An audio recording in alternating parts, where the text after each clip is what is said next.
Hello အားလုံးပဲမင်္ဂလာပါကျွန်တော်တို့ရဲ့ Endpoint Security with Transition 1ဆိုတဲ့ video series ကနေပြန်လည်ကြိုဆိုလိုက်ပါတယ်ပြီးခဲ့တဲ့ video မှာကျွန်တော်က Endpoint ဆိုတာပါလဲဒီ Endpoint တွေကို hacker တွေရန်ကနေကာကွယ်ဖို့ဘာကြောင့်အရေးကြီးရလဲပြီးရင်ဘယ်လိုနည်းလမ်းတွေနဲ့ကာကွယ်လို့ရနိုင်မလဲဆိုတာကိုပြောပြခဲ့တယ်ဒီနေ့ video မှာတော့ကျွန်တော်က Tron Micro ရဲ့ Transition 1 trial portal တစ်ခုဘယ်လိုဖွင့်သွားမလဲဆိုတာကိုပြသွားမယ်ပြီးတော့လို့ရှိရင်ဒီ Vision 1 portal ပေါ်မှာရနိုင်မဲ့ feature တွေ function တွေကို overview walkthrough ပုံစံမျိုးတွားပြမှာဖြစ်ပါတယ် Okay ကျွန်တော်တို့ Vision 1 trial portal တစ်ခုစပြီးတော့ဖွင့်လိုက်ကြရအောင်ကျွန်တော် browser ရဲ့ search bar မှာ Tron Vision 1ဆိုပြီးရိုက်ရှာလိုက်မယ်ပေါ့နော်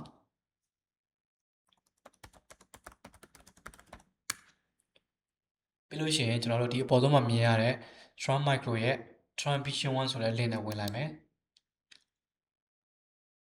ဒီမှာကျွန်တော်တို့က free trial portal ဖွင့်မှာဖြစ်တဲ့အတွက် unlock your free trial ဆိုတာကိုနှိပ်လိုက်မယ်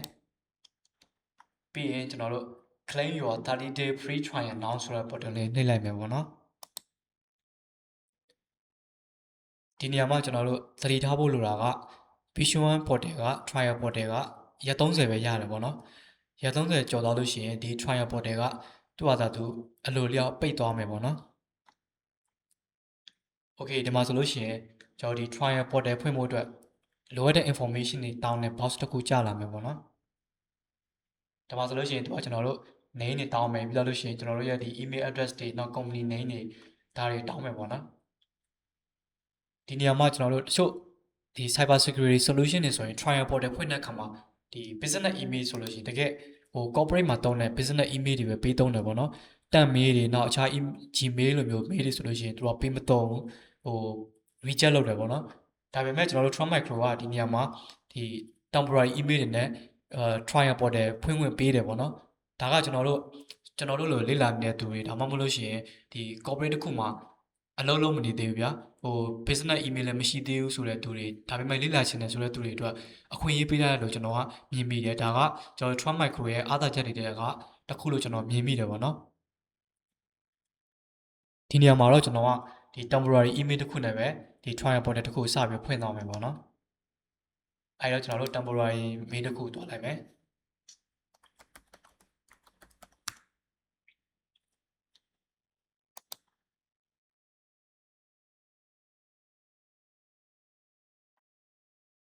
โอเคဒါမှဆိုလို့ရှိရင်ကျွန်တော်တို့ဒီ temp mail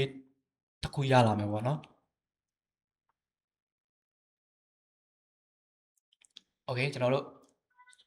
ဒီမှာ temp mail တစ်ခုရလာပြီပေါ့ဒီနေရာမှာအရေးကြီးတာကကျွန်တော်တို့က temporary email နဲ့တွားတာဖြစ်တဲ့အတွက်ဒီ temp mail ကိုကျွန်တော်တို့ copy ကူးထားဖို့လိုတယ်ပေါ့နော်။ဘာကြောင့်လဲဆိုတော့ကျွန်တော်တို့ဒီ temp mail website ကိုကျွန်တော်တို့ပိတ်လိုက်ပြီဆိုလို့ရှိရင်ကျွန်တော်တို့ဒီနောက်တစ်ခါပြန်ဝင်လို့ရှိရင်ဒီ email ဖြစ်ချင်မှာဖြစ်တော့မယ်ပေါ့နော်။ကျွန်တော်တို့ကမမှတ်မိဘူးဆိုလို့ရှိရင်ဒီ email address ကိုကျွန်တော်တို့ဒီ Vision 1 trial portal login ဝင်တဲ့နေရာမှာပြန်သုံးရမှာဖြစ်တဲ့အတွက် email address တာမတည်ဘူးဆိုလို့ကျွန်တော်တို့အတွက်ဝင်လို့မရဖြစ်သွားနိုင်တာပေါ့နော်။ဒါကြောင့်မလို့ကျွန်တော်တို့ကဒီ email address ကိုဘာမှမလုပ်ခင်ကျွန်တော်တို့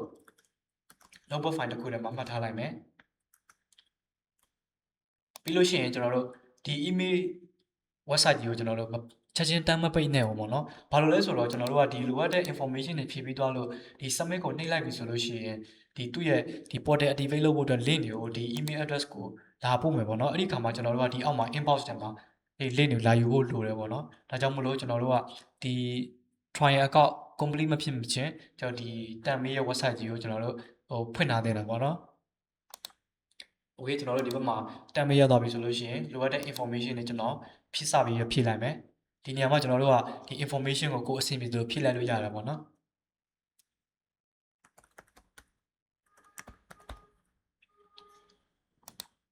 ကျွန်တော်တို့ဒီမှာဆိုလို့ရှိရင်အဆင်ပြေသလိုဖြည့်လိုက်မယ်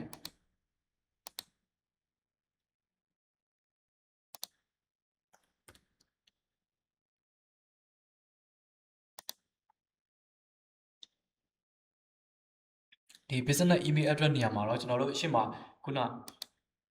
copy ကူးခဲ့တဲ့ဒီ temporary email ပဲသုံးမယ်ပေါ့နော်ပြီးလို့ရှိရင်ကျွန်တော်တို့ company name ကိုလည်းကျွန်တော်တို့ဒီပေါ်ကအဆင်ပြေတဲ့ name တစ်ခုပဲပေးလိုက်မယ်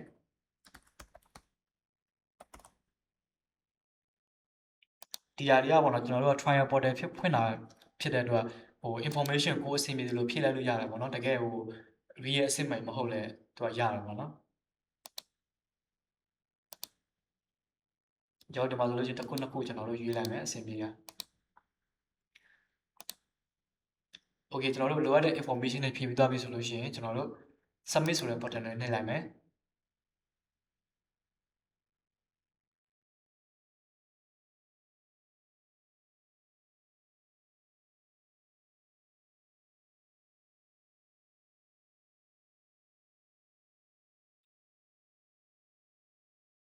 ဒီလိုနှိပ်လိုက်ပြီဆိုလို့ရှိရင်သူကကျွန်တော်တို့ဒီမှာပေါ့နော်သူ information တွေသူပေးတယ်ပေါ့ကျွန်တော်တို့ရဲ့ email address တွေကိုသူဒီ portal activate လုပ်ဖို့အတွက် link တွေသူပို့လိုက်မယ်ပေါ့ပြီးလို့ရှိရင်ကျွန်တော်တို့ဒီမှာကျွန်တော်တို့ရဲ့ဒီ trial ကရက်30ရတယ်ပေါ့နော်ဒါတွေသူပြောထားတယ်အဲဒီတော့ကျွန်တော်တို့ရဲ့ဒီ email address မှာသူပို့လာမယ် mail တွေလာစောင့်မယ်ပေါ့နော်ပုံမှန်အဖြစ်ကျွန်တော်တို့ဒီ activation link ကိုပို့ဖို့အတွက်ကျွန်တော်တို့9မိနစ်ကနေပြီးတော့10မိနစ်အတွင်းအချိန်ယူတယ်ပေါ့နော်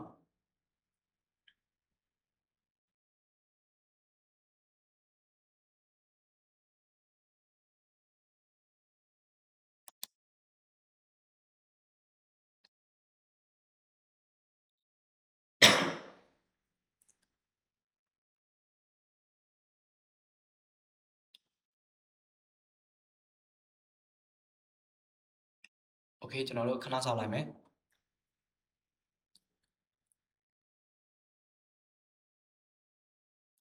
โอเคဒီမှာဆိုလို့ရှိရင်เนาะ email တစ်စောင်တော့ရလာပြီဒါပေမဲ့ဒါက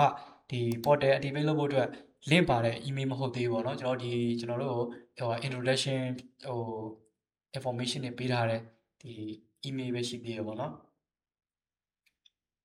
ဒါတော့ကျွန်တော်တို့ဒီပြီးလို့ရှိရင်ကျွန်တော်တို့ဒီ activation link ကိုသူပို့မယ်ပါညာပေါ့အဲ့လိုမျိုးကျွန်တော်တို့ introduction ပြောထားတဲ့ email ပဲရောက်သေးတယ်နောက်ထပ်ကျွန်တော်တို့ဒီ activation trial portal ရဲ့ activation link ပါတဲ့ email တစ်စောင်ထပ်ပြီးတော့ရအောင်မယ်ပေါ့နော်အဲ့ဒီ email ရမှသာလေကျွန်တော်တို့အဲ့ဒီ email ရဲ့ link ကိုနှိပ်ပြီးတော့ trial portal ကိုကျွန်တော်တို့စပြီးတော့ activate လုပ်လို့ရမှာဖြစ်ပါတယ်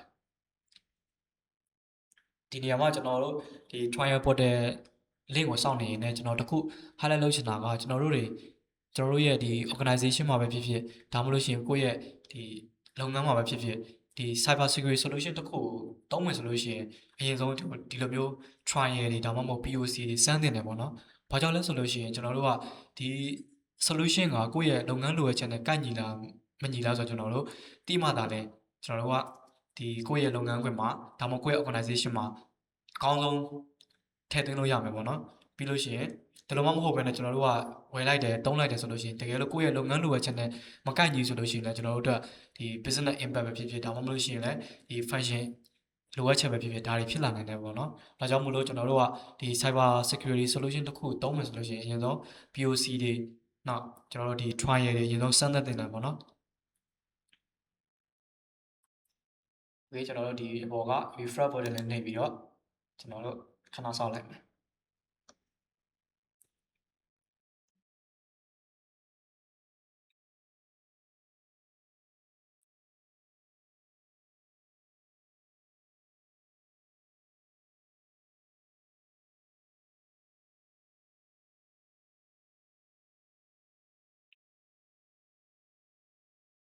Okay သူကတော့နည်းနည်းတော့စောင့်ရတယ်ပေါ့နော်ဒီနေရာမှာကျွန်တော် recording ခဏ pause လုပ်ထားလိုက်မယ်ကျွန်တော် recording တအားရှည်သွားမှာဆိုတဲ့အတွက်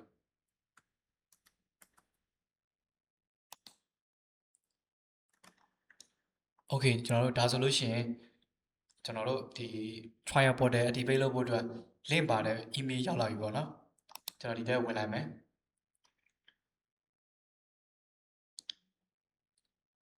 ပြီးလို့ရှိရင်ကျွန်တော်တို့ဒီ get status ဆိုတာလေးနှိပ်လိုက်မယ်ပေါ့နော်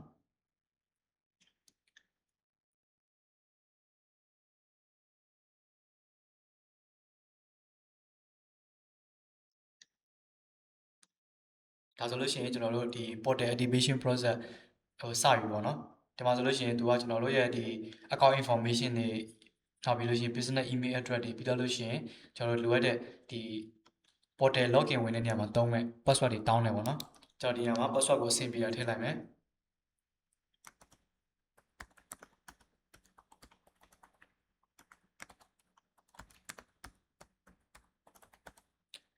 ပြီးလို့ရှိရင်ကျွန်တော်တို့ဒီမှာ သူရဲ့ဒီ term and policy ကိုကျွန်တော်တို့ accept လုပ်လိုက်မယ်ပြီးတော့လို့ရှိရင် verify email နှိပ်လိုက်မယ်ပေါ့နော်ဒီလိုနှိပ်လိုက်တဲ့အခါမှာ तू ကဒီ verification code ကိုကျွန်တော်တို့ရဲ့ email address ကိုလာပို့လိုက်မယ်ပေါ့နော်အဲ့ဒီ email address ကိုကျွန်တော်တို့ထပ်ပြီးတော့ယူလိုက်မယ်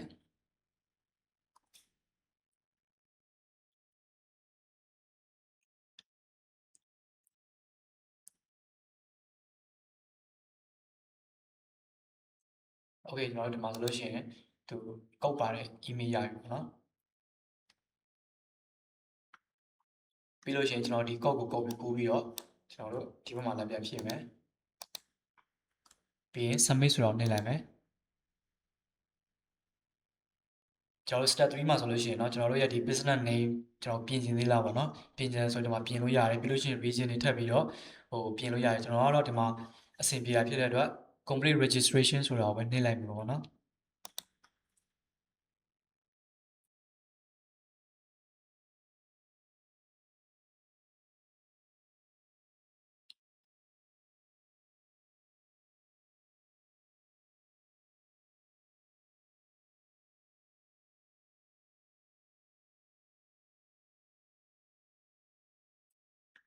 โอเคဒါဆိုလို့ရှိရင်ကျွန်တော်တို့ဒီ trial license ရလာပြီပေါ့เนาะဒီ license ကိုကျွန်တော်တို့ကဒီကျွန်တော်တို့ရဲ့ဒီ portal ပေါ်မှာသုံးဖို့အတွက်ဒီ activate လုပ်ဖို့လိုတယ်ပေါ့เนาะအဲဒီတော့ကျွန်တော်တို့ဒီ activate ဆိုတဲ့ portal လေးနှိပ်လိုက်မယ်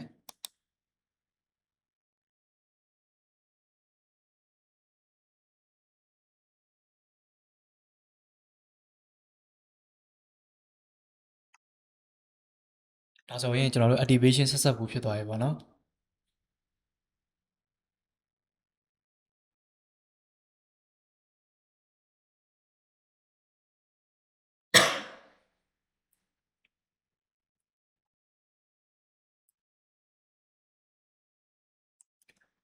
ဒီ state မှာတော့ကျွန်တော်တို့ရဲ့ဒီ Vision One portal ကိုထားမဲ့ data center region ကိုရွေးရမယ်ပေါ့နော်ကျွန်တော်တို့ဒီနေရာမှာဒီတတိထားဖို့တစ်ခုရှိရယ်ဘာလဲဆိုတော့ကျွန်တော်တို့ရဲ့ဒီ data center region ကိုရွေးတဲ့အခါမှာကျွန်တော်တို့ရဲ့ location နဲ့အရင်ဝေးတဲ့နေရာမျိုးရွေးလိုက်မယ်ဆိုလို့ရှိရင်ကျွန်တော်တို့ဒီ Vision One portal က2နေရာတော့4နေရာတော့ဖြစ်တတ်တယ်ပေါ့နော်ဒီလိုမဖြစ်အောင်ကျွန်တော်တို့ကကိုယ့်ရဲ့ location နဲ့အနည်းဆုံးနေရာမှာရှိတဲ့ data center region ကိုရွေးတင်တယ်ပေါ့နော်ဒီနေရာမှာဆိုလို့ရှိရင်ကျွန်တော်တို့ကမြန်မာပြည်မှာနေတာဖြစ်တဲ့အတွက်ကျွန်တော်ရဲ့ location နဲ့နေတဲ့စင်ကာပူတို့မဟုတ်ဒီ India location ကျွန်တော်တို့ data center region ကိုရွေးတင်တယ်ပေါ့နော်ဒီနေရာမှာတော့ကျွန်တော်ကဒီစင်ကာပူဆိုတဲ့ data center region ကိုကျွန်တော်ရွေးလိုက်မယ် okay ရွေးပြီးသွားပြီဆိုလို့ရှိရင်ကျွန်တော်တို့ဒီ provision console ဆိုတာလေးနှိပ်လိုက်မယ်ပေါ့နော်